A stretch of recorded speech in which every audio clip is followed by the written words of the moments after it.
Bonsoir, Najat Vallaud-Belkacem. Bonsoir. Vous êtes porte-parole du gouvernement, ministre des Droits des Femmes. On va parler de beaucoup de sujets avec vous ce soir. Bonne année d'abord, ainsi que bonne année à tous ceux qui nous écoutent. Vous pouvez suivre d'ailleurs cette émission également en direct sur BFM Radio si vous le souhaitez.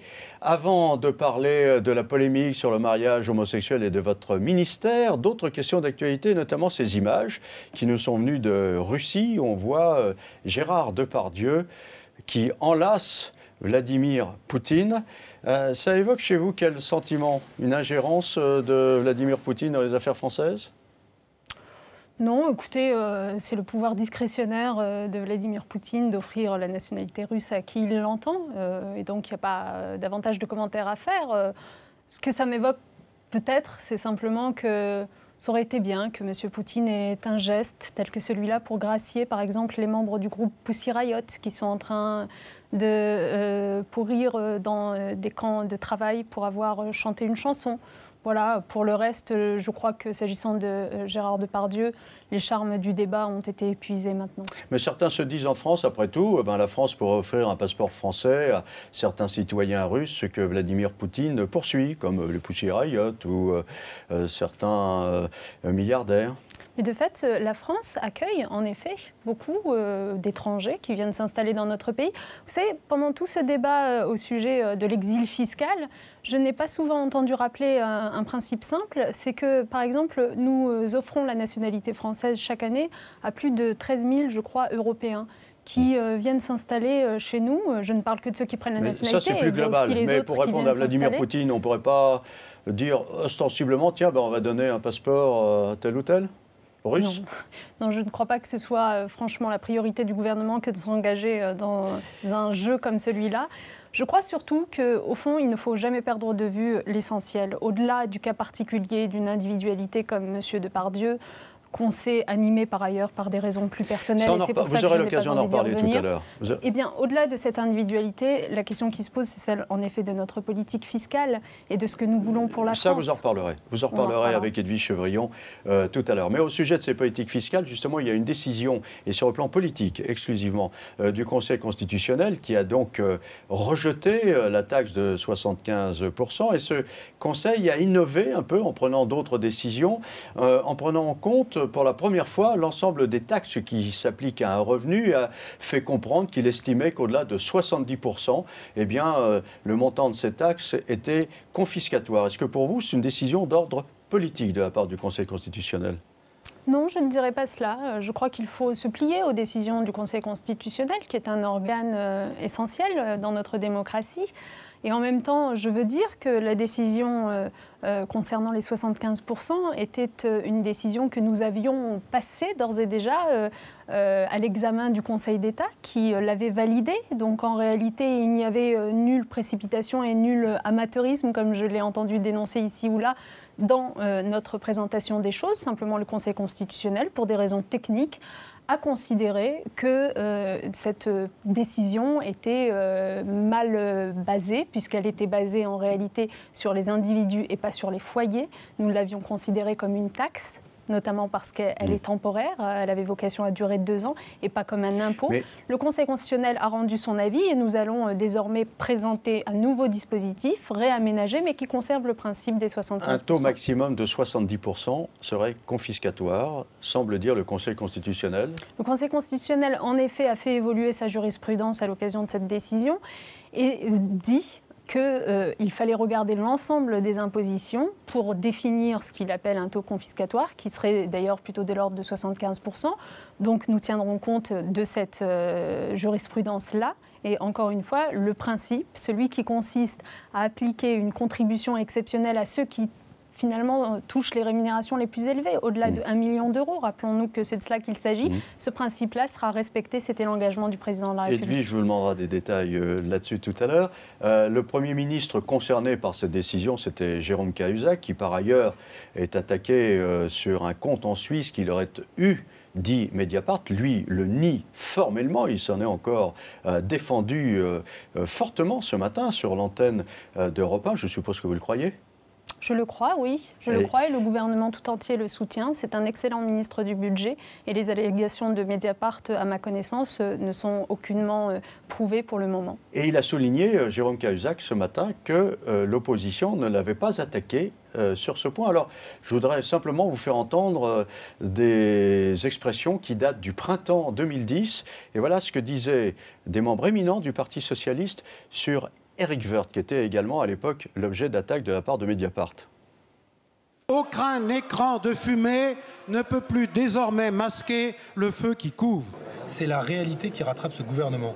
Leur mélange des genres, les conflits d'intérêts dans lesquels ils sont et qu'ils ont voulu nier depuis maintenant 2 ans. Je voudrais simplement dire qu'il y a aujourd'hui une grave crise morale dans notre pays, ce d'autant plus que le président de la République et le gouvernement ont tardé avant de réagir à des faits avérés, ont tardé comme si cet entrelac entre le monde politique et le monde de l'argent était naturel, comme si vivre sur l'argent public était naturel.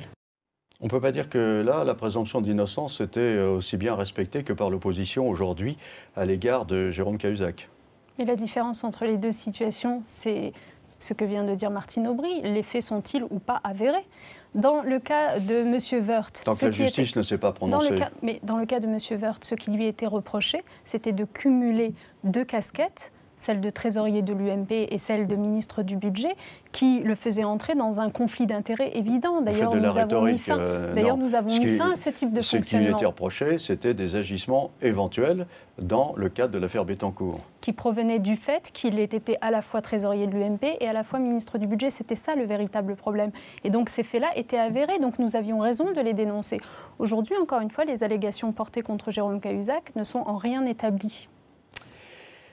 Cette semaine, dans VSD, Ségolène Royal révèle que François Hollande lui avait proposé de devenir ministre de la Justice lorsqu'il a été élu président de la République. Elle a refusé parce qu'elle pensait devenir présidente de l'Assemblée nationale, qu'elle regrette d'avoir refusé ce poste, mais qu'aujourd'hui, si un poste ministériel lui était proposé, elle l'accepterait volontiers. Vous voulez la voir au gouvernement ? Je crois que nul n'ignore la nature des relations que j'entretiens avec Ségolène Royal, que j'ai eu la chance d'accompagner pendant de nombreuses années et dont j'ai pu constater... Vous étiez sa porte-parole pendant la campagne présidentielle de 2007. Et dont j'ai pu constater les grandes qualités politiques. C'est une femme très intelligente, c'est une femme de conviction et c'est une femme totalement déterminée à agir au service de son pays. Alors oui, si un jour il lui était donné l'occasion d'occuper des responsabilités nationales, je crois évidemment que ce serait une bonne nouvelle. Parce que vos collègues au gouvernement, Guillaume Garot, Dominique Bertinotti, qui ont beaucoup travaillé aussi avec Ségolène Royal, se contentent pas de dire si un jour, etc. Ils disent il faut qu'elle revienne. Vous êtes plus timide. Pourquoi? Vous avez peur de vous faire gronder par François Hollande? Pas du tout, mais moi j'aime bien m'exprimer sur les choses dont j'ai la maîtrise. En l'occurrence, je ne forme nullement le gouvernement. Et donc je pense que c'est aux principaux intéressés qu'il faut poser la question, mais ce que je peux vous dire de façon formelle, c'est que Ségolène Royal a évidemment beaucoup à apporter au pays. Avec elle, vous avez connu l'imagination au pouvoir, ça ne vous manque pas avec François Hollande? Mais c'est l'imagination au pouvoir avec François Hollande, l'imagination concentrée sur un objectif, l'emploi, l'emploi, l'emploi.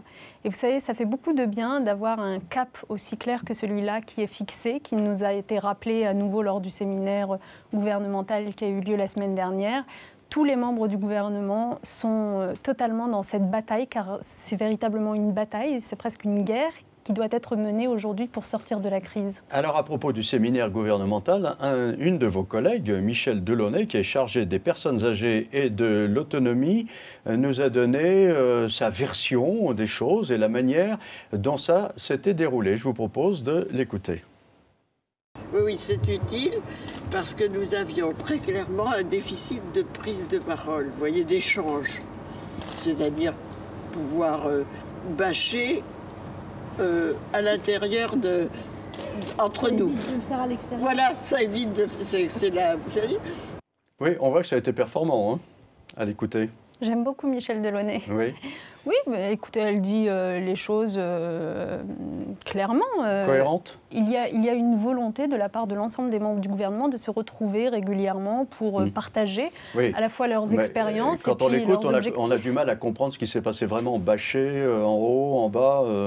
Non, ce qu'elle dit simplement, c'est que l'intérêt d'avoir des débats en interne, c'est qu'ils sont tranchés en interne avant de l'être sur la place publique. Et je crois que c'est important pour les Français de nous voir tous à l'unisson derrière le président de la République et le Premier ministre. Jean-Marc Ayrault, justement, a décidé d'envoyer, ou vous a demandé, à vous, comme à tous vos collègues du gouvernement, d'aller dans toute la France répandre la bonne parole gouvernementale, faire de la pédagogie. Mais les Français, ce n'est pas des enfants qui sont à l'école et qui veulent des instituts devant eux.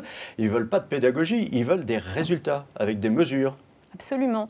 Les Français veulent aussi comprendre ce que nous faisons. Et nous avons fait beaucoup depuis 7 mois, en réalité. À peine arrivés aux responsabilités, nous avons tenu un certain nombre des engagements de François Hollande en remettant le départ à la retraite à 60 ans pour ceux qui ont commencé tôt, en augmentant l'allocation de rentrée scolaire, en augmentant le SMIC, en préparant un certain nombre de réformes structurelles du marché du travail qui vont voir le jour bientôt, par exemple la réforme fiscale, le pacte de compétitivité pour les entreprises. Mais simplement, il s'agit de donner à voir aux Français la cohérence de l'ensemble de ces mesures pour qu'ils soient assurés d'une chose, c'est que le gouvernement sait à la fois parer au plus pressé, aux urgences, notamment sociales, et préparer l'avenir. Préparer l'avenir en ayant un fil conducteur, la jeunesse. C'est que la jeunesse vive mieux à la fin de ce quinquennat. Alors, il y a une décision qui a été prise également, c'est d'augmenter un peu la TVA. Alors, je connais toute l'explication, etc. Mais je vous propose d'écouter ou de revoir un document qui est un peu ancien, je crois qu'il a une quinzaine d'années, mais on voit François Hollande, qui à l'époque était premier secrétaire du Parti socialiste, s'expliquer sur la TVA au micro de qui ? De celui qui est aujourd'hui chargé de sa communication, c'est-à-dire Claude Sérillon. La croissance, ça fait plus de rentrées fiscales, donc ça doit faire plus de baisses d'impôts. Après lesquels ? Quel type d'impôt ? Nous avions dit, c'est un engagement que vous avez pris ici depuis très longtemps. Nous avions dit, il faut réduire les impôts que payent tous les Français. Et l'impôt que payent tous les Français, c'est l'impôt sans doute le plus invisible, mais le plus injuste, c'est la TVA. Eh bien voilà, vous savez que c'est difficile parfois d'être porte-parole. Ils vont devoir expliquer là, sur la TVA ce qui s'est passé. Hein. Aussi bien l'un que l'autre. Non, c'est très simple. C'est très simple. Je vais vous dire, contrairement à ce qu'avait concocté le gouvernement Sarkozy, l'augmentation que nous avons opérée de la TVA pour l'année 2014 est une augmentation qui n'est ni massive ni aveugle, qui est d'abord limitée, qui est adaptée au type là, de TVA. Il faut réduire les impôts que payent tous les Français. Et de fait, je vais vous dire, la TVA sur les produits de première nécessité est réduite. Elle passe de 5,5 à 5%. La TVA, le taux intermédiaire, lui, est augmenté quelque peu. C'est notamment la TVA sur la restauration, parce qu'il avait connu une baisse qui était injustifiée de la part du précédent gouvernement. Et quant à la TVA au taux normal, elle est augmentée de 0,4 points, très peu par rapport à ce qui avait été préparé par l'ancien gouvernement. Mais on reparlera de tout ça tout à l'heure. On marque une pause et puis on va parler justement de cette cohésion et la politique gouvernementale dans un instant, dans la deuxième séquence, qui est celle du reportage.